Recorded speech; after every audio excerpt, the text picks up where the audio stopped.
So you might be trying to figure out how you can go through and create templates inside of CapCut. Now, this is basically how to be a template creator. And to do this, it's pretty basic, but you will have to be a creator basically inside of CapCut.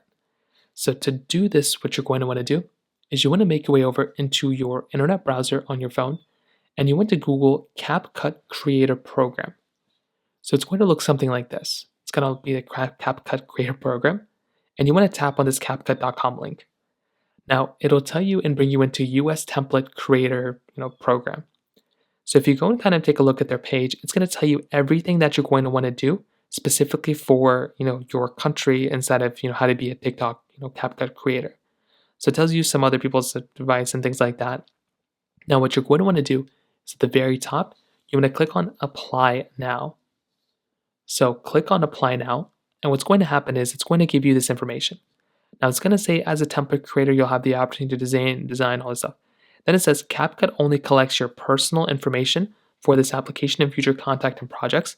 This program is eligible only for those over 18 years old and based in the US and exceptions or whatever.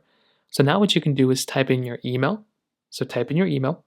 You want to say how you found out. Are you over 18? You currently live in the US? And then you get to submit this. So after submitting this, what's going to happen is it's going to allow you to basically go through.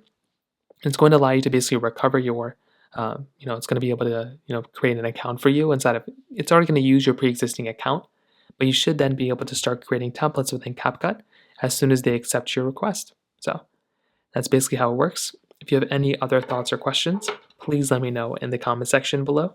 Hit the like button, that would mean so much, but definitely hit that subscribe button. More importantly than everything else, I love every single one of you guys. Hopefully I'll catch you guys in the next video. Peace out till then.